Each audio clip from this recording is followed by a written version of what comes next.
14 বছরে নারী উদ্যোক্তাদের মাথাপিছু ঋণ নেমেছে অর্ধেকের নিচে। ব্যাপক হারে কমেছে শিল্পে অংশগ্রহণ, আশঙ্কাজনক বলছেন বিশ্লেষকরা।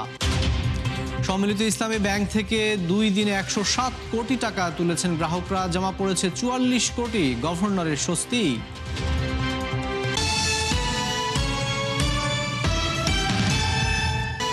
স্বাগত 71 বিজনেস, আপনাদের সাথে আছি আমি রাকিব আল জাবেদ। শুনছিলেন শিরোনাম, এবার পুরো খবর। 14 বছরে দেশে মাথাপিছু নারী উদ্যোক্তাদের ঋণ নেমেছে অর্ধেকেরও নিচে।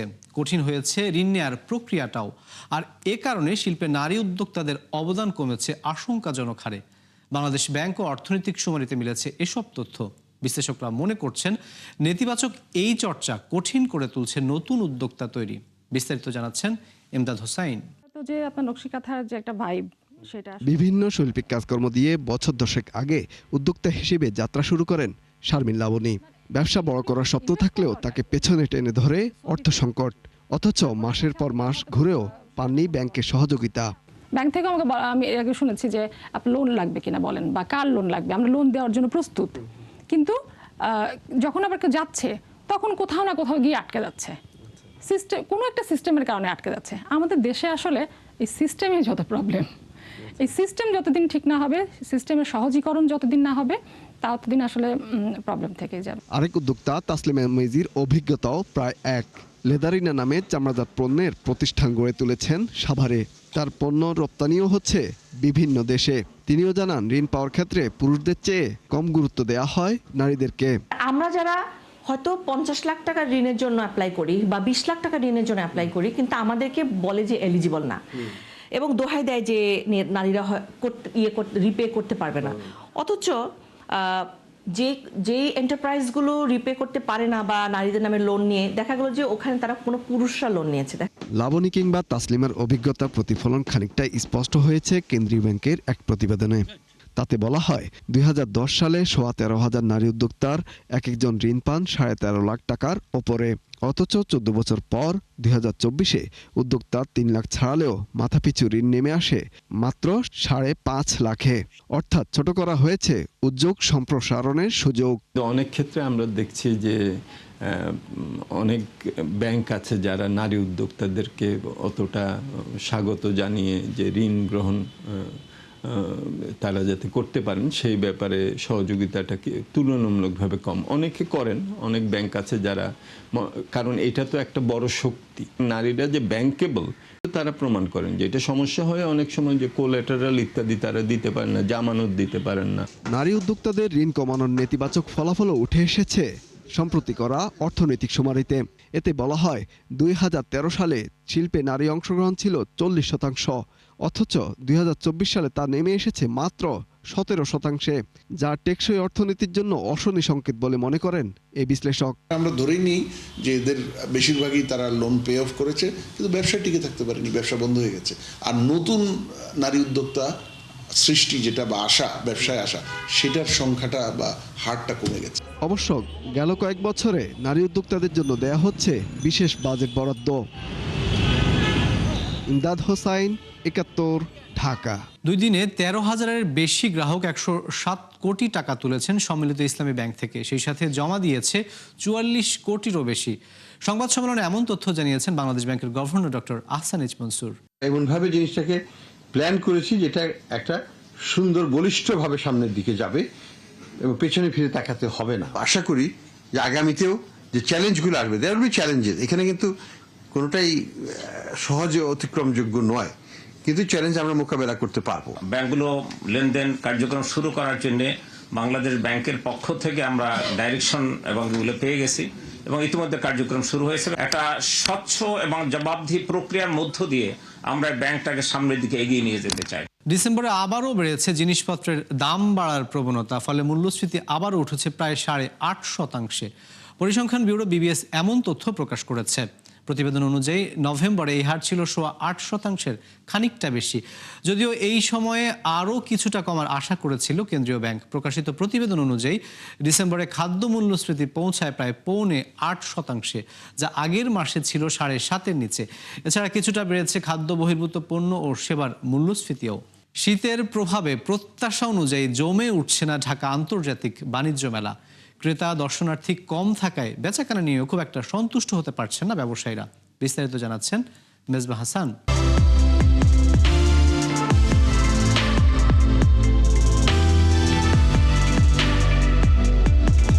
কয়েকদিন ধরে সূর্যের দেখা মিলছে তো মিলছে না। এরই মধ্যে বাণিজ্য মেলার ফটকে দর্শনার্থীদের আনাগোনা বেশ। দুপুরের পর থেকে মেলা প্রাঙ্গণে ধীরে ধীরে বাড়তে শুরু করে দর্শনার্থীদের উপস্থিতি। এদের অধিকাংশ এসেছেন ঢাকার আশেপাশের জেলা থেকে, কেউ নরসিংদী, কেউ গাজীপুর, আবার কেউ বা এসেছেন নারায়ণগঞ্জ থেকে। আমরা আসছি নরসিংদী মাধবদী থেকে, 2-3বারই আসা হয়। প্রতিবারই আমরা হয়তো ফ্যামিলি পরে আসবো, হাজবেন্ডের ফ্যামিলিকে নিয়ে, এখন বোনদেরকে সবাইকে নিয়ে আসছি। বিশেষ করে দেখার জন্যই বেশি আসা হয় কেনা থেকে। আমার ফুল ফ্যামিলি আসছে, আমার খালামণি ওরা আসছে, অনেক এনজয় করতেছি।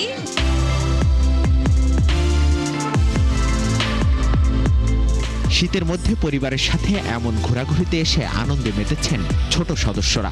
ছুটির দিনের ভিড় এড়াতে আগেভাগে নিজের পছন্দের পণ্য কিনে নিতে এসেছেন কেউ কেউ। আমরা এখানে অনেক মজা করছি। আমার বাবা মা, আঙ্কেল, আন্টি আর আমার বেস্ট ফ্রেন্ড। বাংলাদেশ থেকে 5 বছরে ইউএসএতে গেছিলাম, সো এটা আমার ফার্স্ট টাইম, সো এটা ডিফারেন্ট ভাইব। ভালো লাগতেছে যে বাচ্চা টাচ্চা নিয়ে আসছে, আসলে অফিস সময় আসছে তো একটু ভিড় কম, ঘুরেও মজা পাচ্ছি। শীতের পোশাকের চাহিদা থাকলেও এখনো জমে ওঠেনি বেচাকেনা। তবে ক্রেতাদের ভিড় তুলনামূলকভাবে গৃহস্থলী পণ্যের দোকানগুলোতে। ব্যবসায়ীরা আশা করছেন সরকারি ছুটির দিনে ক্রেতা বাড়লে বিক্রিরও গতি পাবে। ওয়েদারের কারণে এখন একটু হয়তো বা কাস্টমারের চাপটা নাই, তারপর আমরা আলহামদুলিল্লাহ মোটামুটি আমাদের ভালো হচ্ছে। আশা করি সামনের দিন আরো ভালো হবে। মানে কিছুদিন পর ইনশাল্লাহ কাস্টমার হবে। এখন একটু ঠান্ডা, কাস্টমার কম। এখন শুক্রবার শনিবার যেমনটা পাই ওই রকমই পাবো ইনশাল্লাহ।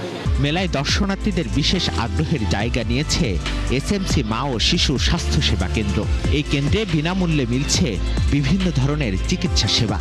এছাড়া তাদের বহুমুখী পণ্য প্রদর্শন ও বিক্রি করছে প্রতিষ্ঠানটি। বিনামূল্যে স্বাস্থ্য পরীক্ষার মধ্যে যেমন ওজন নিয়ন্ত্রণ আছে কিনা, বা আপনার হাইপারটেনশন রয়েছে কিনা, বা ডায়াবেটিস রয়েছে কিনা, এটা আমরা টেস্ট করে দিচ্ছি। আর মায়েদের জন্য যদি বলি, আমাদের ফুল কেয়ার আপনি জানেন যে ব্যাপক জনপ্রিয়, গাইনি ডক্টররাও প্রচুর প্রেসক্রাইব করে থাকেন। ফুল কেয়ারের রয়েছে যেগুলো প্রেগন্যান্ট মারা এবং মানে অ্যান্টিনেটাল কেয়ার হিসেবে নিতে পারবেন। শীতের দাপট কমে এলে ধীরে ধীরে ক্রেতা দর্শনার্থীদের সংখ্যা আরো বাড়বে, এমনটাই প্রত্যাশা ব্যবসায়ীদের। মিসবাহ হাসান, 71, ঢাকা।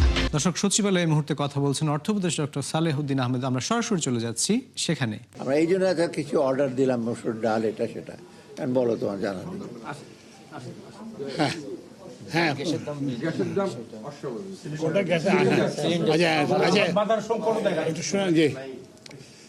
এই যে সিলিন্ডার গ্যাসের যে ব্যবসা, এটার 98% হচ্ছে যে প্রাইভেট সেক্টরে। আমাদের মাত্র 2% আমাদের ইস্টার্ন রিফাইনারি থেকে কিছু প্রোপেন বুটেন হয়, সেগুলো দিয়ে এলপিজি সিলিন্ডার করা হয়। তো আমরা নিজেরা বসছিলাম প্রথমে, আমি এবং আমাদের যে বিআরসি, কারণ ওদের প্রতি যে যতটা নিয়ন্ত্রণ আছে মূলত হচ্ছে বাংলাদেশ এনার্জি রেগুলেটরি কমিশনের, জ্বালানি বিভাগের খুব একটা এখানে কাজের নাই। তো আমি জ্বালানি সচিব এবং বিআরসির চেয়ারম্যান, তার সঙ্গে আমরা বসছিলাম। এরপরে আমরা সেই মিটিংয়ের সিদ্ধান্ত অনুযায়ী জ্বালানি সচিব এলপিজি অপারেটার্স অ্যাসোসিয়েশন অফ বাংলাদেশের সঙ্গে বৈঠক করছেন। তো সেখানে হচ্ছে কি যে কয়েকটা জিনিস আসছে। প্রথম জিনিসটা হচ্ছে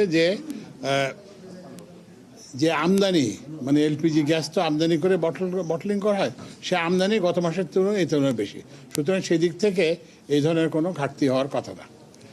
কিন্তু এখানে একটা কাজ করছে যে এলপিজি যারা করে, তারা আশা করতেছিল যে এলপিজির দাম বাড়বে, যেটা আপনারা দেখছেন যে বিআরসি 53 টাকা না কত টাকা যেন বাড়াইছে।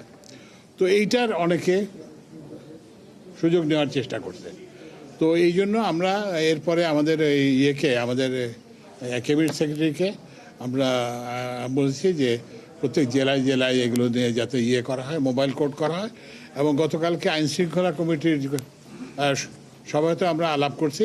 তো সুতরাং এইখানে কোনো কারণ নাই, মানে যে এই দাম যে অস্বাভাবিক যে হয়েছে, এটা একটা কারসাজির মাধ্যমে করা হয়েছে এবং সরকার এই জন্য ব্যবস্থা নিচ্ছে। জেলা প্রশাসন দর্শক, সচিবালয়ে সমসাময়িক বিষয় নিয়ে কথা বলছিলেন অর্থ ও জ্বালানি উপদেষ্টা। আমরা সরাসরি ছিলাম সেখানে। ডিজিটাল প্ল্যাটফর্মে মেধাসত্ত্বে নিরাপত্তাহীনতায় ভুগছেন উদ্যোক্তারা। এআই এর কারণে যা ভয়াবহ রূপ ধারণ করেছে। সেন্টার ফর গভর্নেন্স স্টাডিজের ডিজিটাল অর্থনীতি অনুষ্ঠানে এই বিষয়টি তুলে ধরেছেন উদ্যোক্তারা।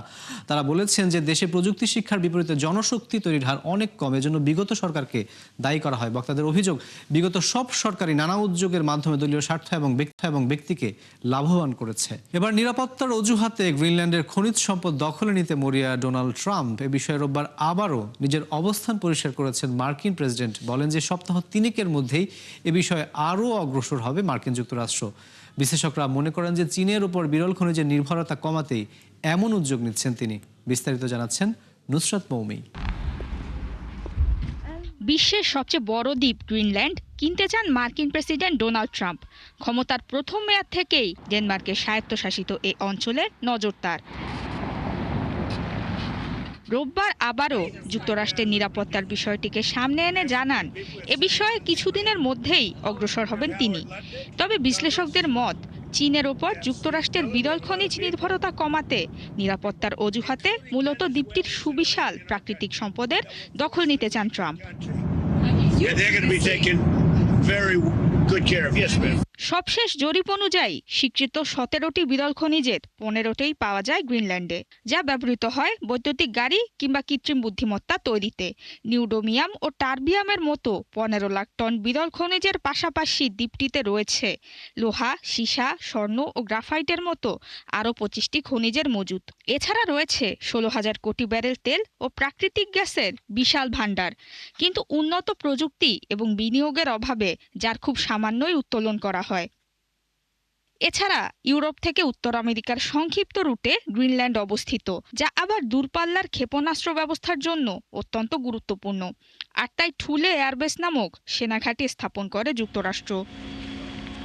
তবে ট্রাম্পের কাছে গ্রিনল্যান্ড বিক্রির বিন্দুমাত্র ইচ্ছা নেই ডেনমার্কের।